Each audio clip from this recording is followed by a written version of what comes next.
찬송가 428장 찬양하시겠습니다. 내 영혼의 햇빛이니 이 찬양 부르시면서 금요 저녁 예배를 다 함께 드리겠습니다. 내 영혼의 햇빛이니 주 영광 찬란해. 이 세상 어떤 빛보다 이 빛 더 빛나네. 주의 영광 빛난 광채 내게 비춰 주시옵소서. 그 밝은 얼굴 배울 때 나의 영혼 기쁘다. 내 영혼에 노래 있으니 주 찬양합니다. 주 귀를 기울이시사 다 듣고 계시네. 주의 영광 빛난 광채 내게 비춰 주시옵소서. 그 밝은 얼굴 배울 때 나의 영혼 기쁘다. 내 영혼의 봄날 되어서 주 함께 하실 때 그 평화 내게 깃들고 주 은혜 꽃피네. 주의 영광 빛난 광채 내게 비춰 주시옵소서. 그 밝은 얼굴 배울 때 나의 영혼 기쁘다. 내 영혼에 희락이 있고 큰 소망 넘치네. 주 예수 복을 주시고 또 내려주시네. 주의 영광 빛난 광채 내게 비춰 주시옵소서. 그 밝은 얼굴 배울 때 나의 영혼 기쁘다. 아멘. 찬송가 429장 찬양하시겠습니다. 찬송가 429장. 세상 모든 풍파너를 흔들어 약한 마음 낙심하게 될 때에 내려주신 주의 복을 세어라. 주의 크신 복을 내가 알리라. 받은 복을 세어 보아라. 크신 복을 내가 알리라. 받은 복을 세어 보아라. 주의 크신 복을 내가 알리라. 세상 근심 걱정 너를 누르고 십자가를 등에 지고 나갈 때 주가 내게 주신 복을 세어라. 두려움 없이 항상 찬송하리라. 받은 복을 세어 보아라. 크신 복을 내가 알리라. 받은 복을 세어 보아라. 주의 크신 복을 내가 알리라. 세상 권세 너의 앞길 막을 때 주만 믿고 낙심하지 말아라. 천사들이 너를 보호하리니 염려 없이 앞만 보고 나가라. 받은 복을 세어 보아라. 크신 복을 내가 알리라. 받은 복을 세어 보아라. 주의 크신 복을 내가 알리라. 아멘. 우리 함께 기도하겠습니다. 살아계신 하나님 감사합니다. 한 주간도 주님의 은혜로 보호하시고 이끌어 주시니 감사드립니다. 내가 매일 하나님의 말씀 속에 살게 하신 도움 감사드립니다. 성령께서 나를 충만케 하셔서 죄를 멀리하고 선한 것들을 추구할수록 허락하시니 감사드립니다. 오늘도 내게 주신 말씀이 나에게 큰 은혜가 되게 도와주시옵시고 내게 이 말씀이 잘 적응되고 잘 이해가 되면 감사할 수 있게 도와주시옵시고 혹 누군가 이 말씀을 들어야 한다면 그 말씀을 듣는 우리가 은혜 받을수록 기도하는 마음으로 말씀 듣는 귀한 시간 되게 도와주시옵소서. 하나님 감사합니다. 예수님의 이름으로 기도합니다. 아멘. 오늘 우리에게 주시는 말씀은 디모데전서 3장 1절로 7절 말씀드리겠습니다. 디모데전서 3장 1절로 7절 말씀입니다. 제가 봉독해 드리겠습니다.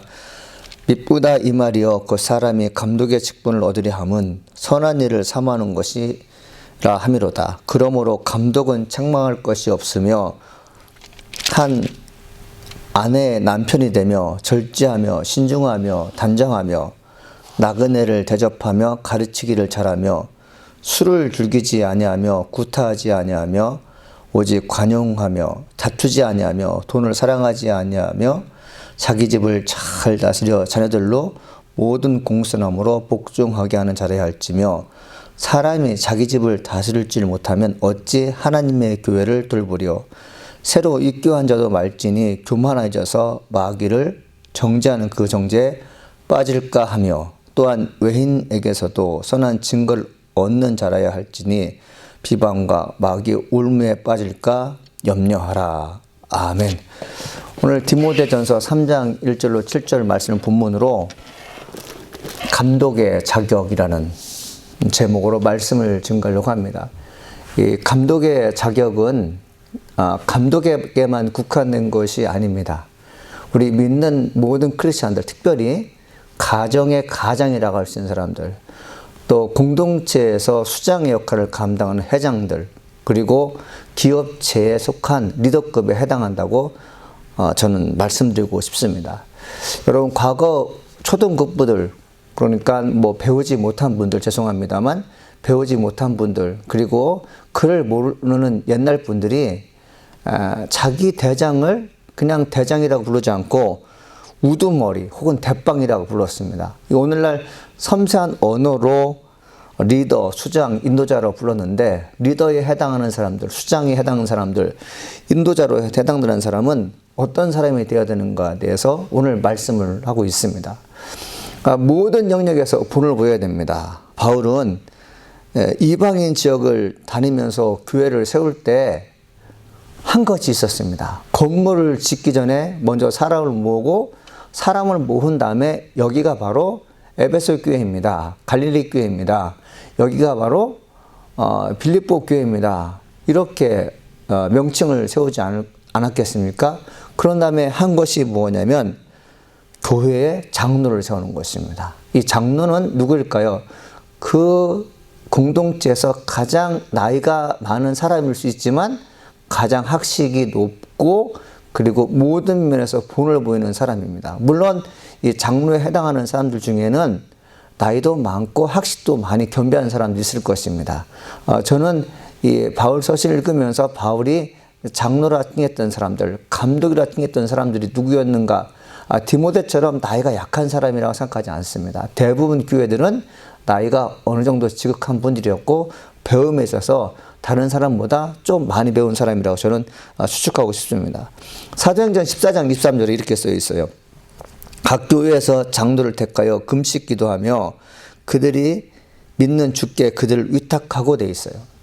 이 바울이 복음을 증거하러 가서 교회를 세웠을 때 첫 번째 한 것이 뭐라고요? 사람을 세우는 거라고 했잖아요. 어떤 사람들? 감독과 장로를 세우는 일이었습니다. 이것이 얼마나 중요했던지 바울 사도는 자기의 고백을 써내려가는데 금식하며 사람을 택하였다고 말하고 있는 걸 볼 수 있습니다. 하나님의 일을 하는 사람들은 하나님의 영역에서 일을 해야 됩니다. 사람의 인기의 영합에 의해서, 즉 퍼플리즘이죠. 인기를 등에 업고 말씀을 증거하거나 공동체를 대변하는 사람들은 시간이 지나면 지날수록 하나님의 능력을 공급받지 못할 뿐더러 내가 속한 공동체를 잘 다스리지 못합니다. 하나님께서 인정한 리더라면 그 리더는 분명히 그 공동체를 잘 다스릴 것이죠. 바울은 이를 알았어요. 하나님께서 세우지 않으면 공동체는 무너진다. 그러므로 바울은 하나님, 이 사람이 과연 하나님의 말씀을 증거한 사도로서, 장로로서, 감독으로 옳습니까? 이 기도를 했던 것이죠. 우리 믿는 크리스찬들이 교회의 유익을 위해서, 하나님 영광을 위해서 쓰임받는 종들을 선택할 때 할 일이 무엇입니까? 금식 기도하는 것이죠. 기도하는 것입니다. 이 일을 우리는 기억해야 될 줄 믿습니다. 예수님은 교회를 위해 필요한 사명자를 보내셨습니다. 에베소서는 이렇게 기록하고 있습니다. 그가 어떤 사람은 사도로, 어떤 사람은 선자로, 어떤 사람은 복음 전환자로, 어떤 사람은 목사와 교사로 주셨으니, 예수님께서 목사와 교사와 사도를 주신 이유는 무엇일까요? 에베소 4장 10절에 이렇게 써 있습니다. 이는 성도들을 온전케 하여 봉사일을 하게 하며 그리스도의 몸을 세우려 하심이라. 이렇게 되어 있어요. 그러니까 장로가 되어서, 목사가 되어서 교회에 부임하게 됩니다. 교회에 부임했을 때 직분자를 세워요. 교사를 세우게 되고, 장로를 세우게 되고, 집사를 세우게 되고, 권사를 세우게 됩니다. 왜 그 일을 합니까? 성도를 온전케 하기 위해서 그렇습니다. 두 번째 무엇입니까? 봉사하기 위해서 그렇습니다. 이 집사가 된 분들, 감독이 된 사람들은 무엇을 하는 사람들이에요? 성도를 온전케 하게 하는 사람들이죠. 그러면 성도를 온전케 하고 가르치는 일을 하게 되고 봉사일을 하게 하는 그런 일을 가르치는 사람이라면 어떤 사람이어야 되겠습니까? 본인이 아는 것이 많아야 되겠죠. 그들이 본인이 스스로가 온전한 사람이 되겠죠. 온전한 사람으로서 성도를 온전케 하는데 쓰임받게 된다면 그것보다 더 좋은 일은 없을 것입니다. 이 하나님의 성전을 맡은 목사 혹은 감독은 직책을 감당하려면 자격을 갖췄어야 했어요. 1절부터 7절은 감독의 직분을 감당하기 위해 필요한 자격이 나열되어 있습니다. 자격은 어느 특정 영역에서 전문성을 띠는 것이 아닙니다. 우리는 어떤 사람이 위대해 보이거나 어떤 사람이 탁월한 능력을 갖고 있을 때 어느 특정 영역에서 최고의 위치에 차지합니다. 그 분야에서는 어느 누구 따라갈 수가 없어요. 근데 목회자는 어떤 영역입니까? 말씀만 탁월하게 증거한다고 해서 하나님의 능력의 종이라고 할 수 없어요. 사람이 너무 착해서 인성이 좋다고 해서 그 사람이 좋은 감독이 될 수 없습니다. 인성, 사람 됨댕이, 지성, 열심히 공부하는 그런 자세, 그리고 어느 정도 학습 능력을 가지고 있는 혼의 영역을 가진 사람이 지성이 있는 사람이죠. 그 다음에 영성은 무엇입니까? 하나님과 교통할 수 있는 사람이에요. 그러니까 인성과 지성과 영성이 골고루 겸비한 감독이 교회에 담임됐을 때 그 교회는 건강하지 않겠습니까? 감독뿐만 아니라 제가 처음에 말씀드렸던 것이 무엇입니까? 하나님의 교회에 있는 성도들 중에 리더급에 해당하는 사람들은 감독에 준하는 것만큼 그들도 영성과 지성과 인성이 같이 따라가야 됩니다. 감독이 하나님 말씀을 증거할 때 직분자라고 하는 분들이 지성이 딸려서 말씀을 못 들을 때가 있습니다.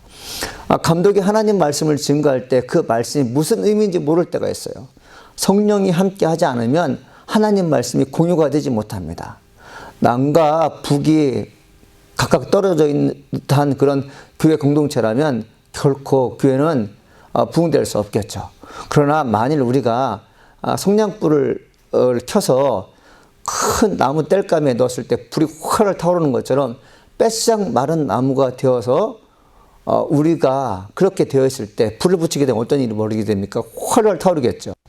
이처럼 교회 내의 직분자와 교회 내에 있는 모든 감독들이 하나같이 인성, 그 다음에 영성, 지성이 아우른다면 그 교회는 반드시 부흥될 것입니다. 그래서 믿는 크리스찬들이 세상 밖에서도 인정받아야 되고 교회 내에서 인정받아야 되고 그리고 지성면에서 특히 하나님 말씀을 묵상한 일에는 쉼을 갖지 않고 계속해서 말씀을 증거해야 됩니다.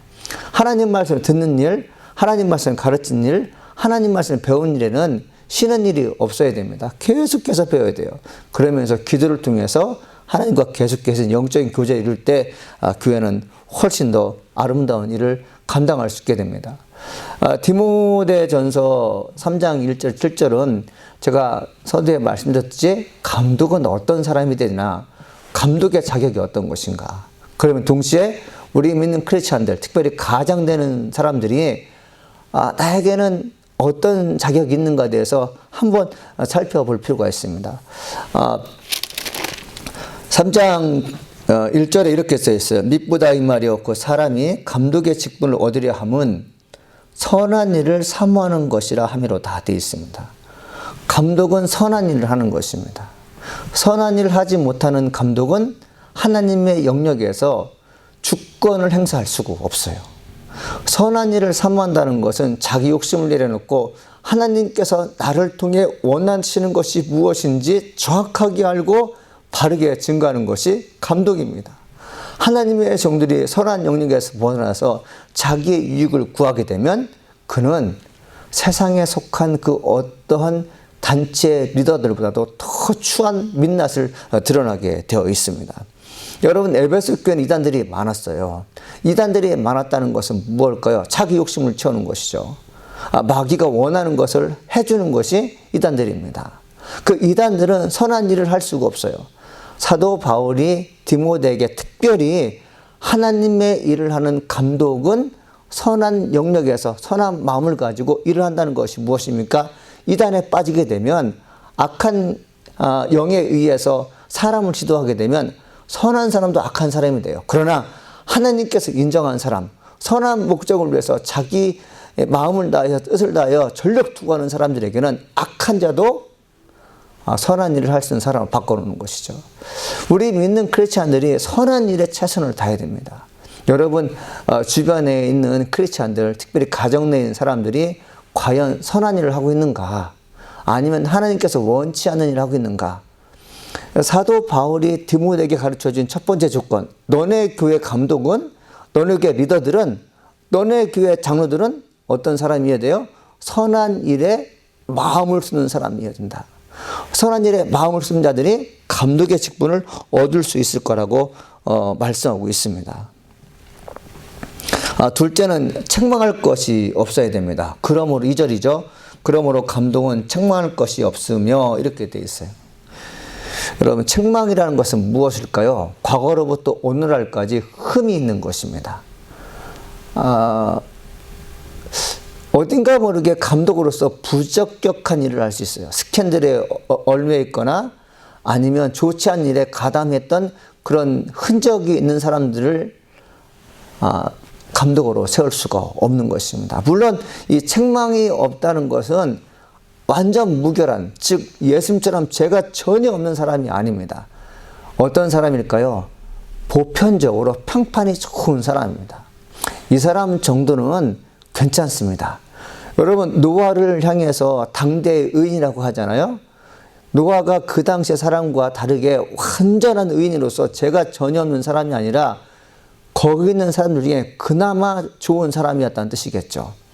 하나님께서 당대의 의인은 노아를 선택해서 인류를 새롭게 시작할 8명의 가족들을 방주에 실으셔서 새로운 세계를 향해서 나가게 하겠던 것처럼 감독도 마찬가지입니다. 우리 믿는 크리스찬도 마찬가지입니다. 책망할 것이 없어야 돼요. 완결무결한 사람이라기보다는 세상 사람들이 보기에도 그 사람 참 괜찮은 사람이야. 비판과 추궁과 조롱거리의 대상에서 벗어나서 칭찬과 존경을 함께 받는 사람이 교회 감독이 되고 직분이 되는 것입니다. 저는 오늘 말씀 듣는 여러분들이 나는 과연 누구인가? 내가 직분자로서 하나님의 종으로서 세상에 나를 어떻게 판단하고 있는가? 그리고 교회 내에서 나를 향해서 진정으로 존경하고 있는가? 이를 한번 본인에게 물어봐야 될 것입니다. 셋째는 한 아내의 남편이 됩니다. 참고로 감독의 자격에 대해서는 책망 여러 가지 있지만 제가 이렇게 나열해 보니까 14가지가 넘는데 저는 이것을 8가지로 줄여서 이렇게 말씀을 드리고자 싶습니다.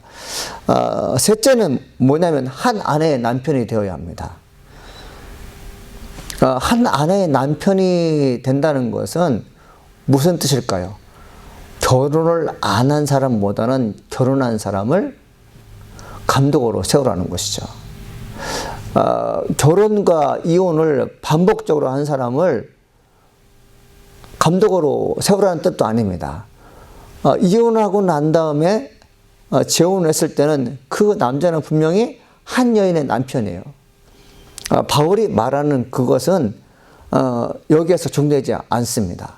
여기에서 정되는 말씀 무엇입니까? 한 아내의 남편이 되라는 것은 무엇입니까? 정말로 사랑이라는 것은 변함이 없잖아요. 사랑이라는 것은 처음 사랑을 지금까지 간직하고 있어야 돼요. 건전한 사랑, 그리고 성숙한 사랑, 거룩한 사랑이 가정 내에 이루어진다는 것은 무슨 의미일까요? 평상시에 거짓됨 없이 남자로 살아가는 것이죠. 두 마음을 품는 감독이 있다면 여러분, 그 감독에게 그 여인은 껍데기에 불과한 것입니다. 목회자가 교회 성도를 사랑할 때 어떻게 사랑해야 됩니까? 하나님을 사랑하듯이 사랑해야 되죠. 이것은 무엇입니까? 감독이 자기 아내를 사랑한 것처럼 교회 성도를 그런 마음으로 사랑하지 않으면 양들은 뿔뿔이 흩어지게 되어 있습니다. 진실한 사랑이 통하지 않아서 성도가 나가는 경우도 있지만, 목회자 스스로가 진심으로 사랑하지 않기 때문에 성도가 떠나는 것이 훨씬 더 많다고 저는 생각하게 됩니다. 바울은 결혼하지 않고 복음 증거하는 일도 좋은데 꼭 그럴 필요가 있느냐면서 이 고린도전서 7장 7절에 이렇게 말하고 있습니다. 나는 모든 사람이 나와 같이 되기를 원하노라. 그러나 각각 하나님께 받은 자기의 은사가 있으니 이 사람은 이러하고 저 사람은 저러하니라. 무슨 말씀입니까? 각각 하나님께 받은 자기의 은사가 있다는 것이 무엇입니까? 결혼해서 복음을 증거할 자가 있고 결혼하지 않고 복음을 증거할 자가 있다는 거죠. 베드로처럼 결혼한 상태에서 복음을 증거한 자가 있고, 바울처럼, 예수님처럼 결혼하지 않고도 복음을 증거할 수 있는 사람이 있다는 것이죠. 바울은 한 아내의 남편이 되라는 것은 무엇일까요? 감독은 일부 다처제를 원치 않고 있어요. 하나님을 사랑하는 마음이 한결같듯이 아내 또한 한결같이 사랑해야 됩니다. 감독, 성도, 이 모두 하나같이 이 땅에 속한 하나님의 사람이지 않습니까? 하나님의 사람이라는 것은 무엇입니까? 하나의 열매를 바라보면서 한 영혼에 대해서 끊임없는 사랑을 베풀 수 있어야 돼요. 이게 바로 한 아내의 남편이 되는 것이죠. 혹시 이 감독으로서 평판이 좋고 인성이 있고 지성이 있고 영성이 있는데 아내가 불륜을 저질러서 이혼의 계기가 됐거나 아니면 아내를 사별하게 되면 어떻게 될까요? 재혼해도 되겠죠. 그런 분들은 재혼해도 그분은 평상시에 평판이 좋고 사람 됨됨이가 좋고 하나님 보시기에 사람이 보시기에 괜찮다면 감독으로서 재혼한 상태에서 하나님 말씀을 증거하는 일도 물론 좋을 뿐더러 그를 추천하는 일도 저는 마땅하다고 생각합니다. 이 네 번째는 뭐냐면 절제하며 신중합니다. 이 절제하며 신중하다는 말을 하나로 묶고 싶습니다. 이 절제와 신중은 같이 가요. 이 절제와 신중이라는 것을 하나의 뿌리를 놨을 때 열매가 맺게 되잖아요. 뿌리가 땅속 깊게 박혀 있게 되면 그것이 이제 뿌리가에서 싹이 나와서 줄기가 뻗어서 열매를 맺지 않습니까? 이 절제와 신중이라는 것은 감독에게 매우 필요한 것인데 그가 과연 절제의 능력이 있는지 신중한지 사력 있게 생각하는 사람인지 드러나지 않아요. 이 절제와 신중이라는 것은 내면이 얼마나 튼튼한지를 알 수 있습니다. 믿는 크리스찬 중에서 시험이고 환란이 왔을 때 흔들려서는 넘어지는 분들이 있어요. 이분들은 어떤 것이 문제인가 하면 절제 능력이 약해서 그렇습니다. 의지가 약해서 그래요. 그리고 매사에 신중하지 못하면 급한 불을 끄기 위해서 허둥대는 일을 하게 되지만 불이 났을 때 불을 완벽히 끌려는 그런 자세가 없을 수 있어요. 그래서 믿는 크리스찬들이란 절제함과 신중함이 있어야 되는데 여러분 절제함과 신중함에는 어떤 그런 일로 연결되냐면 첫째 무엇입니까? 술을 즐기지 않습니다. 술의 유혹을 이기지 못하는 사람은 절제 능력이 없는 것이죠. 본인이 술을 많이 먹었을 때 이성을 잃기도 하고 술을 많이 먹었을 때 기억을 살리지 못할 때가 있습니다. 술을 많이 먹었을 때 사람들이 어떻게 추하게 살아가는지 보게 되죠. 감독이 만약에 술을 먹을 때마다 취한다면 절제 능력이 없는 것입니다. 절제 능력이 없는 사람들은 미래에 대한 확고한 신념이 없어요. 내일 일을 하나님께 맡기는 사람들은 내일 일을 주님께 맡김으로나 염려하지 않은 사람들이 기도하는 사람이에요. 절제함에 신중한 사람입니다. 반면에 술 취하는 것 때문에 내일 일이 걱정되지 않는다면 그 사람은 하나님의 종으로서 살아갈 이유가 없는 것이죠. 이 절제와 신중의 또 하나의 열매는 무엇입니까? 나그네를 잘 대접하는 것입니다. 여러분, 나그네는 집이 없어요. 지금처럼 호텔과 그 다음에 숙박시설이 잘 되어 있는 오늘과 달리 과거에는 나그네가 집을 떠나 여행을 다닐 때 밤이 되면 그 동네 마을에 있는 집에 문을 두드립니다. 내가 오늘 밤 당신의 집에서 하룻밤 유숙하고 싶은데 허락하시겠습니까? 그러면 어떻게 돼요? 주인은 문을 열어서 그 사람을 방으로 들여다가 식사를 대접하고 잠을 재워서 내보내야 됩니다. 왜 그럴까요? 이 사람이 어떤 연유로 해서 여행을 떠는지 모르겠지만 아침부터 밤늦게까지 걸어 다녔을 때, 그리고 그의 인생이 어떤 건지 모르겠지만 매우 힘들고 하는 것을 아는 사람들은 신중한 사람이에요. 그러니까 신중하다는 것은 뭐냐면 생각이 깊은 사람이거든요. 신중하다는 것은 나를 돌볼 수 있는 삶의 태도를 갖고 있는 것뿐만 아니라 타인의 고통도 함께 헤아리는 사람입니다. 그래서 신중하다, 감독이 신중하다는 것은 어떤 의미입니까? 성도의 아픔을, 내 아픔을 여기서 함께 울어주고 좋을 때는 함께 기쁨을 나누는 것이 감독입니다. 사도 바울은 감독은 신중해야 된다는 것이 바로 이런 의미에서 저는 해석하고 싶은 것이죠. 신중한 사람, 절제한 사람들은 욕심에 끌려 원하는 것을 성취하기 위해 낭비하는 건 하지 않겠죠. 다섯째는 무엇이냐면 집을 잘 다스리는 사람입니다. 집을 잘 다스리는 사람은 어떤 사람일까요? 집을 잘 다스리는 사람은 교회도 잘 다스립니다. 목회자 혹은 감독은 교회 일만 하는 사람이 아닙니다. 물론 직업과 사명은 중요합니다. 그러나 가정만큼은 아닌 것을 알 수 있어요. 가정은 일차적인 작업의 현장이고 그리고 사명의 첫 시작점입니다.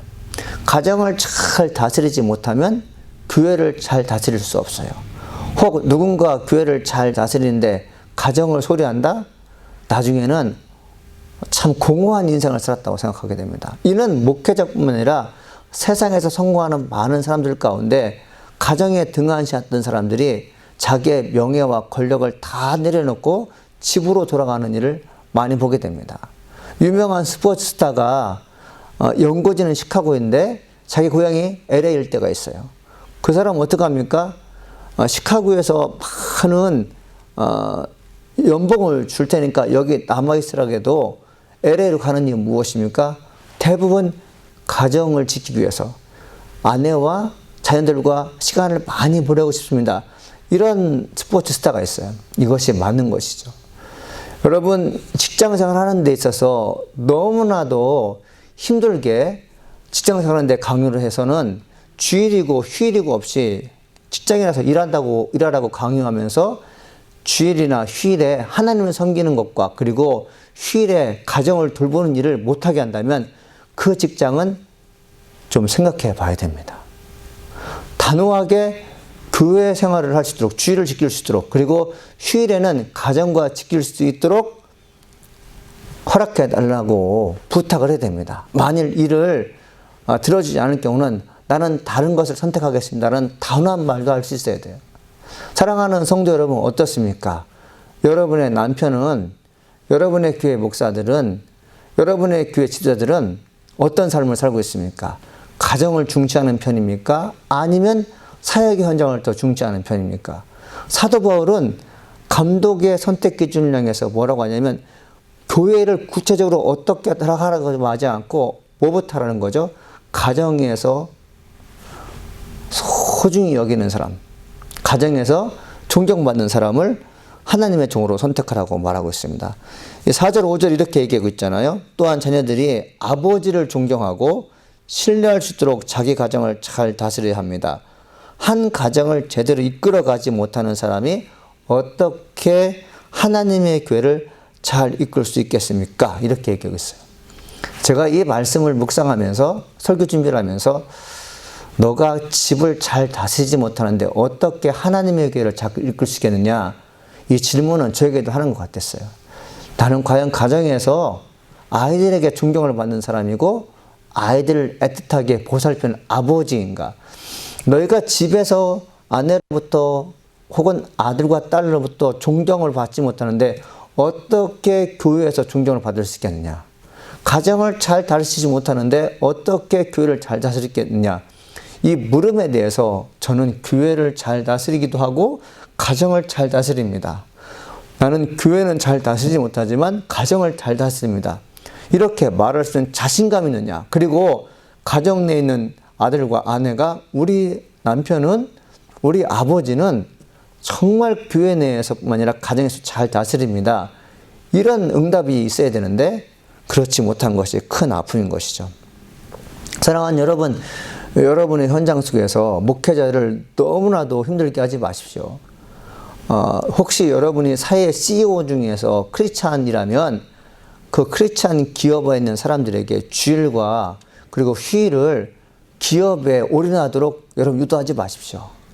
가정에서 충실한 아빠로서, 엄마로서 최선을 다할수록 도움을 주십시오. 그것이 하나님께서 원하시는 거죠. 만일 크리스찬 기업일 중에서 리더급에 하는 CEO에 해당하는 사람이 주의를 잘 지키도록 배려해주고, 휴일이면 가정과 함께 시간을 나눌 수 있도록 보너스도 많이 지급하는 CEO라면 그 기업은 하나님께서 영구히 복을 내려줄 줄 믿습니다. 여섯째는 무엇입니까? 잘 가르쳐야 합니다. 이는 전문성이 있어야 됩니다. 여러분, 잘 가르친다는 것은 뭐냐면 말을 능숙하게 한다는 의미가 아니에요. 잘 가르친다는 것은 무엇입니까? 학문적인 능력이 있는 것입니다.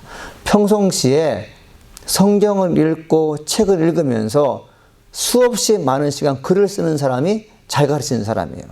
여러분, 가르치는 것을 잘하는 사람이 있는데, 여러분, 가르치는 것을 잘한다고 하지 않고 잘 가르친다는 것은 무엇이냐면 방향성을 잘 제시하는 사람이에요.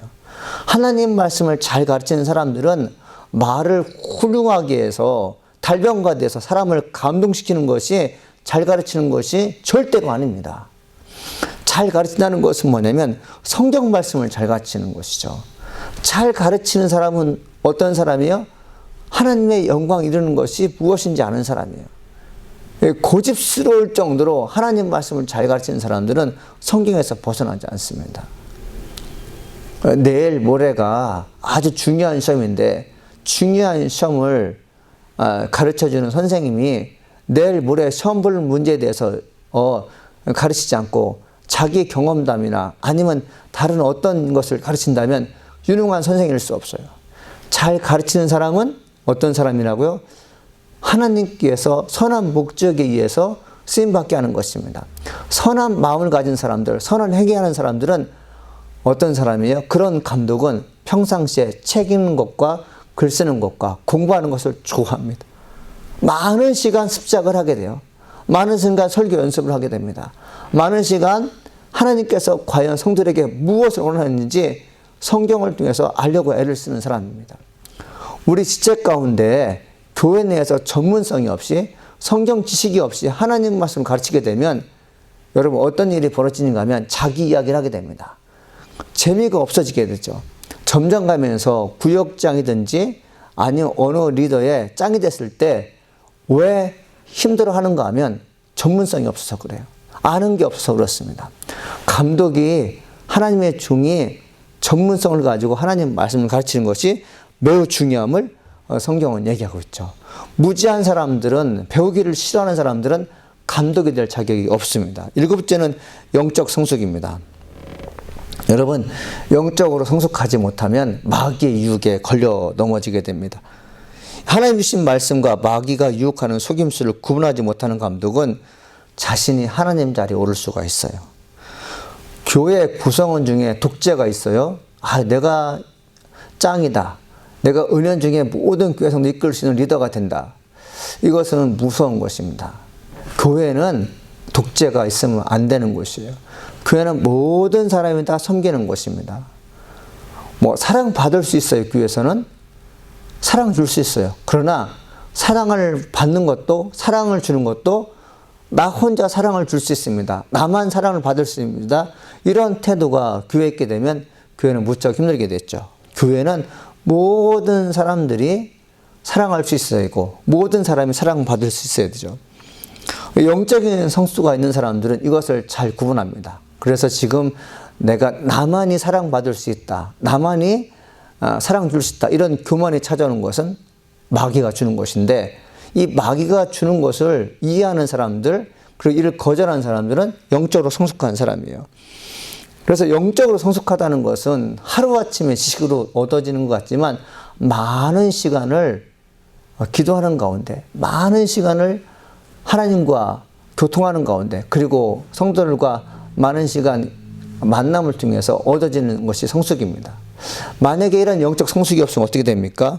힘들게 되는 거죠. 그래서 6절에 보게 되면 새로 입교한 자도 말지니 교만해져서 마귀를 정죄하는 그 정죄에 빠질까 함이라 이렇게 되어 있어요. 새로 입교했다는 것은 뭘까요? 예수 믿은 지 얼마 안 된 사람. 여러분 예수 믿은 지 얼마 안 된 사람들 중에 신학교 가서 목사 된 사람이 있어요. 예수 믿은 지 얼마 안 돼서 신학교 들어온 사람들 중에 정말 성실하게 해서 목회하는 사람도 있지만 신학교 생활을 버티기 힘들어합니다. 예수 믿은 지 얼마 안 된 사람이 신학을 해서 목사가 되어서 담임 목사가 되어서 혹은 감독이 되어서 치료하고 양육했을 때 되게 힘겨운 것을 볼 수 있습니다. 왜 그렇습니까? 사람은 완벽하지 않기 때문에 힘들고 어려울 때 주님을 찾는 것 같지만 힘들고 어려울 때 과거로 돌아가게 됩니다. 은밀하게 술을 즐긴다거나 그리고 옛 습관이 나와서는 사람과 싸우는 일을 하게 된다면 어떻겠습니까? 제가 이제 그 신중함과 절제함이 있다는 그 내용 가운데 구타하지 아니하며라는 말이 있잖아요. 다투지 아니하며, 그죠? 관용하며 이런 얘기가 있잖아요. 만일에 하나님의 사람으로서 감독된 사람이 예수 믿은 지 얼마 안 된 사람들은 과거에 이 생활을 그대로 하게 될 수 있어요. 화가 난다면 그냥 입 밖으로 좋지 않는 말을 쏟아낼 수가 있고 감정이 격해지면 구타할 수 있고 이런 일들은 없어야겠잖아요. 그래서 영적으로 성숙하다는 것은 무엇이냐면 지금 내가 하나님께서 원하신 일을 할 수 있는가, 많은 인내를 통해서 고난을 통해서 성화의 가정에 이르렀는가, 정말 절대적인 신앙을 가지고 사람을 다스릴 때 사랑으로 십자가 지는 마음으로 할 수 있는가, 이런 태도를 갖고 있을 때, 이런 겸손함이 있을 때 교만한 사람이 되지 않는 것입니다. 마지막으로 믿는 사람은 어떤 사람입니까? 즉 감독은 어떤 사람입니까? 사람들에게 좋은 평판을 받아야 돼요. 7절에 이렇게 써 있습니다. 또한 외인에게서도 선한 증거를 얻을 자라야 할지니 이 비방과 마귀의 올무에 빠질까 염려하라 이렇게 되어 있어요. 이 세상으로 또 존경을 받는 사람들은 어떤 사람입니까? 하나님을 하는 사람이에요. 세상에서 존경을 받는 감독은 세상이 올무에 빠졌을 때, 시험에 빠졌을 때 올무를 걷어내고 올무에 갇힌 사람을 구원할 수가 있어요. 그런데 감독이라는 분이 세상에서 비판과 그리고 여러 가지 조롱거리가 되게 되면 그가 스스로 올무에 빠진 것이죠. 여러분, 그물에 갇혀 있는데 아무리 큰 소리를 질러도 무슨 의미가 있어요? 그물에 빠져 있는 자기 자신도 빠져나오지 못하면서 그물에 빠져 있는 사람을 건질 수 있다고요? 이거는 말이 안 되는 것입니다. 비방과 조롱거리에서 벗어나는 사람. 그래서 예수님께서 너희는 세상의 빛이니 빛이 그 사명을 감당하기 위해서는 어떻게 됩니까? 평상시에 잘하는 거죠. 세상의 빛과 소금의 역할을 감당하는 것이 얼마나 귀중한 사명인지 다시 한번 알게 돼요. 그래서 감독, 목회자, 성도들은 세상에서 존경을 받을 수 있어야 돼요. 세상으로부터 칭찬을 받아야 돼요. 그래야지만이 올무에 빠진 사람들, 그물에 갇힌 사람들을 건져낼 수가 있습니다. 사랑하는 여러분, 감독의 자격, 리더의 자격이 어느 특정 인물이 아니라 우리 모두에게 해당되는 것을 명심하시고 오늘 말씀을 마음에 묵상하면서 나도 하나님의 사람으로서 자격을 갖춘 사람이 되겠다고 마음 먹는 크리스찬 되기를 간절히 소망해 봅니다. 기도하시겠습니다. 사랑 많으신 하나님 감사합니다. 하나님, 저희들이 감독으로서 자격이 있는지 한번 생각해 보게 됩니다. 이 감독을 하나님 감독으로만 생각하지 않고 크리스찬인 저들에게도 동일하게 적용되는데, 주님, 저희들이 감독의 자격으로서 충분할수록 도움받고 싶습니다. 인내하게 하여 주시옵소서. 성경 말씀을 깊이 묵상할 수 있게 도와주옵소서. 매 순간마다 나는 어떤 사람인지 주님께 조용히 묻게 하시고, 또 사람들로부터 나는 어떤 평판을 받고 있는지 듣는 귀가 열리게 도와주시옵소서. 저희들의 소임이 올무에 빠진 사람을 구원하는 것인데, 하나님, 내가 올무에 빠져 있는데 어떻게 다른 사람을 구할 수가 있겠습니까? 주님, 저희들의 영과 혼과 육이 건강해서 올무에 빠진 사람을 능히 구원하시는 하나님의 좋은 크리스찬 되게 도와주시옵소서. 하나님 감사합니다. 예수님의 이름으로 기도합니다. 아멘.